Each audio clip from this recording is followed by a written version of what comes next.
Momentary Lily is a complete disaster of an anime. From horrifying hair movements to fear-inducing fan service to camera movements and world building that are as convoluted as can be. Who would be dumb enough to watch all 13 episodes of this disaster? Me, I'm stupid enough. Wait, no. So here today I've decided to break down and make fun of everything in Momentary Lily. So where are we gonna start deconstructing this mess of an anime? Well, let's start with the outer shell. Normally you have a few basic character archetypes set up so the audience can get a grasp of the characters before you start expanding on them and, making them actual characters. Well, let's take a look at what Momentary Lily did really quick. Okay, so we got this, Yaru, maybe? She says the common things like, so that's her, I guess. Okay, there's this gamer girl. We like those. And everything she says is in reference to games. This. That.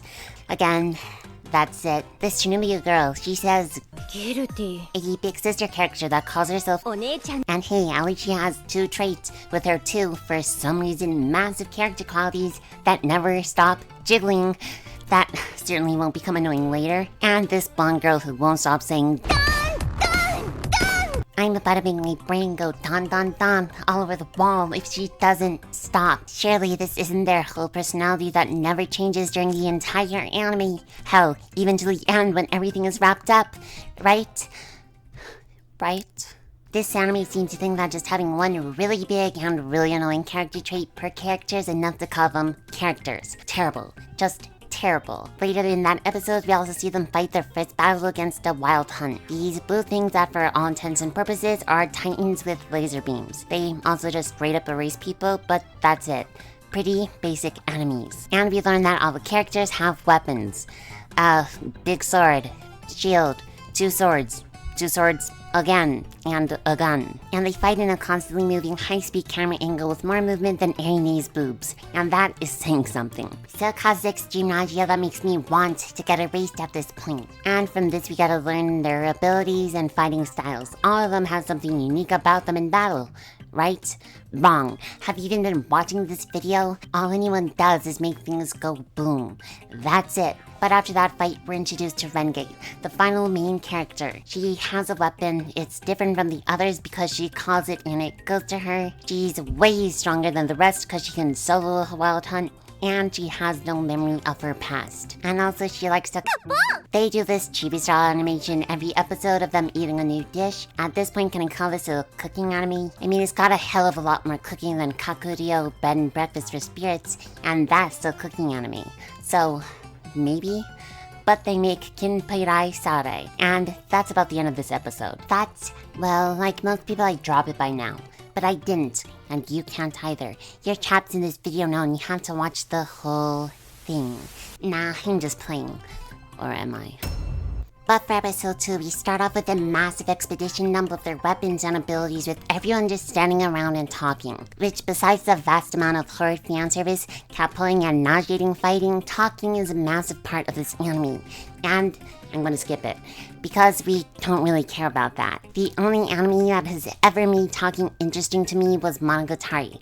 I really like that show. Back to Momentary Lily. Renge has a smartphone so she can see what other people are posting on social media. Though the wild hunts can mimic humans on websites, so they have to be cautious. They find someone called Shitron and they think they're a survivor, so they decide to follow the path of photos Shitron left. At the same time, they're looking for a friend that Yuri lost during her travels, so that's 2 goals. Which, I do not mean to compliment this anime, but it did something that most anime don't, which is have a goal for the main characters to achieve. That's like storytelling 101, so it has that going for it, but that's all it has going for it. But to try to make it to the first photo, they have to fight a Goliath, a stronger wild hunt, and oh no, it called backup. So Erine, the shield, has to stay back and hold off the second one alone while the other ones deal with the first one. What could go wrong? A second one comes and she gets to beat out of her. Now this is where the real spoiler territory comes in.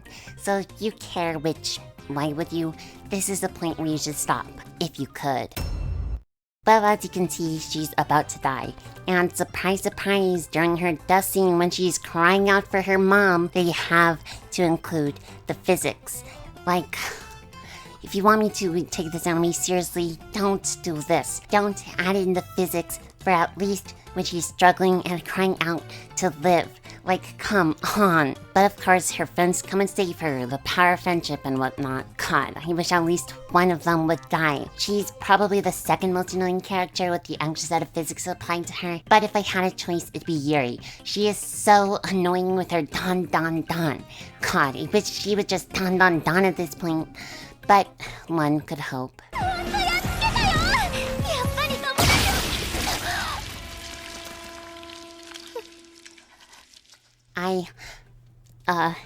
I was joking. She did don. Hey, at least they didn't really do the physics for Yuri's death scene. But yeah, she's actually dead. Like, dead. No revival for Yuri, which honestly makes the show better. It adds stakes showing that characters can actually die, and it gets rid of the most annoying one. I see this as an absolute win. And that's the end of episode 2, and this episode's capo was Can Mackerel Italian-style hot pot. And that's kind of it. The best, if you could even call it that, parts happen at the way end and way beginning, so the next, 6 episodes are basically complete filler, fan service, and small specks of lore and foreshadowing throughout, but that's it. So, speed round. Episode 3, they talk about how they met Yuri and why they all like her so much. They try to deepen the connection between the characters but fail because we basically already knew or could put everything together ourselves. And of course it was ruined by all their personalities, in quotes. Yuri is supposed to be dead, but even in death I can't escape her don. Then they come up with a team name MU, which is short for MMY, which is short for Momentary Yuri, which is the title, but dear God, this level shortening wasn't needed. They only bring this up like 3 times ever again. Just stick with Memento Yuri. And then Yuri's Andofari fuses with Renge's, making her even stronger. And this episode's capo was strawberry daifuku style sakura mochi and egg soup. Episode 4, they go to school and get snowed in. Oh no, whatever will we do? Well, Junubio goes to reset the power and struggles with being the new leader. Yaru goes to comfort her and help her with the power. Is this Yuri, not the character? Maybe? But no. Just like slightly closer friends, that's it. Also, Renge starts getting memories of Yuri before she met Yuri. Is Renge the friend that Yuri was looking for? No, stupid, she would have recognized her. This episode's capo was corned beef miso ramen.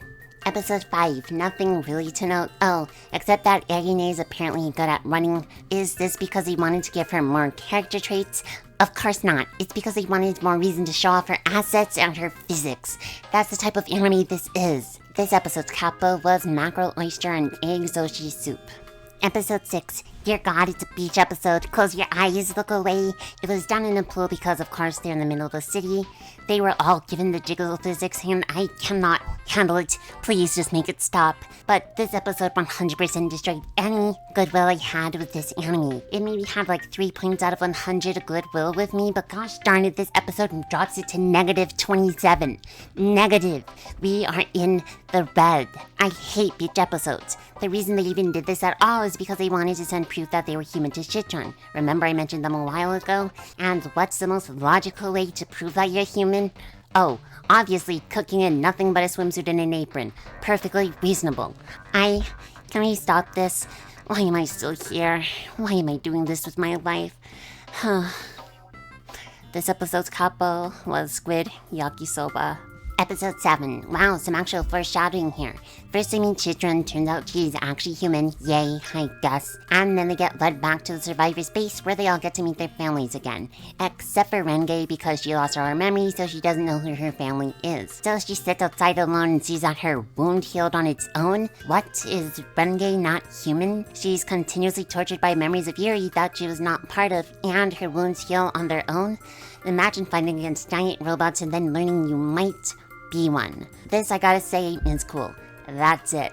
I like how there's an actual curveball, even though it is small. Okay, Shichan says her sister might be alive somewhere, so Renge goes down to the rain, gay, to try and find her, leaving all her friends behind so they can be with their families. This episode's capo was Shio Mitsubi. And finally, we got to the good stuff. Mostly. Okay, Renge finds her sister, amazing reunion, then the sister's like, who are you? Renge died. I buried her.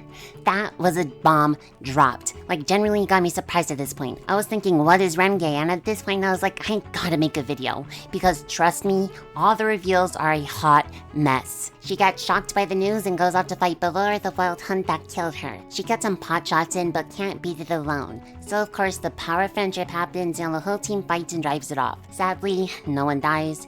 It's such a shame. Renge tells everyone she might be like the wild hunt and she doesn't know what she is. And no one cares. They're like, we still love you, heart emoji. Imagine realizing you're not like everyone else and then something wild hunt foreshadowing. You get the idea. The capo of this episode was nothing. They ate a chocolate bar at the end, but there was no capo. That's a first. Episode 9. Talking, lots of talking, and more talking. It doesn't stop. Then, bathhouse episode. More filler, just please make it stop. Why in the final stretch of the anime did you have to have this episode? This anime has 13 episodes, just remove this one. But at the end they had a random fight with another wild hunt. It's not even animated, they just skipped it, but in the smoke of the defeated wild hunt they see Yuri? Gasp. But, she's supposed to be dead. What could be going on? I'll tell you in a second. But first, this episode's capo was curry that ended up tasty with all kinds of secret ingredients. My main thing is this episode could have been cut.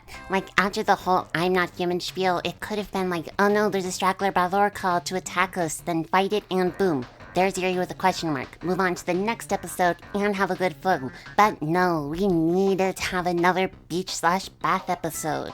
I just can't anymore. So they follow Yuri with the question marks tracks down the subway system and find a weird tunnel so they go down it. It's a super big techno bass thing and Renge gets memory of herself dying, except when she looks in reflection, it's not her dying.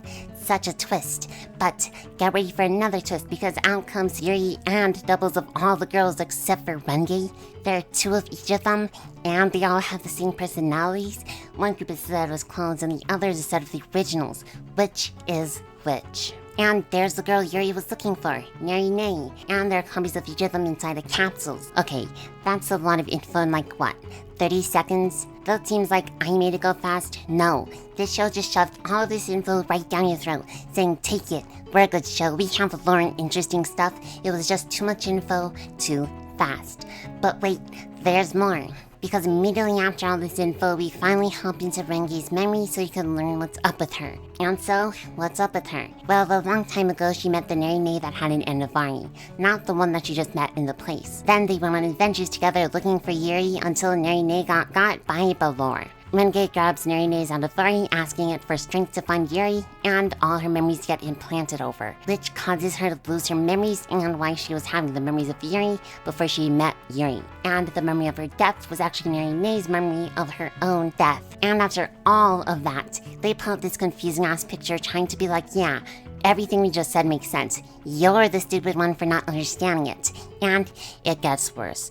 Somehow clones, copies, memory implanting, and sentient weapons aren't enough because the hot mess gets even worse because they decided to hack the main computer of the building to grab info from it. But before that, this episode's capo was nothing again. They included in the flashback, but with all the craziness that was going on, there was no capo. They're inside the main computer and the AI made itself look like Yuri, because question mark. And now time for an episode-long expedition dump.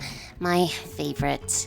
I'm gonna try my best to explain everything, but it's a lot and it's confusing, so here we go. The facility was made to help wild hunts raise humans, so they got data from captured humans and made copies of them, sending them back into the wild to be used for pawns later. The copies have no idea they're copies. When they activate, they use their antivirus to help erase humans. This means all the girls that have antivirus are copies. Why are the wild hunts attacking humans?